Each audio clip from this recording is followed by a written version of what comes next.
طرح حضرت مولا علی کو بھی سب سے زیادہ ستایا گیا ہے.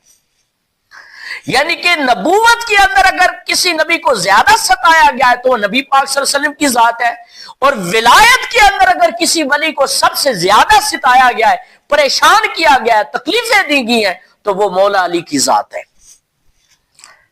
نبی پاک صلی اللہ تعالی علیہ وآلہ وسلم کے سامنے آ کر کبھی کسی نے یہ نہیں کہا کہ یا رسول اللہ میں ابو بکر سے بڑا بغض رکھتا ہوں, میں عمر سے بڑا بغض رکھتا ہوں, میں عثمان سے بڑا بغض رکھتا ہوں. حضور نبی پاک صلی اللہ تعالی علیہ وآلہ وسلم کے سامنے آ کر فیس ٹو فیس یہ کسی نے نہیں کہا. لیکن علی کی ذات وہ مظلوم ذات ہے, وہ مظلوم ذات ہے علی کی ذات, کہ لوگوں نے خود نبی پاک کے سامنے آ کر کہا کہ ہم علی سے بغض رکھتے ہیں.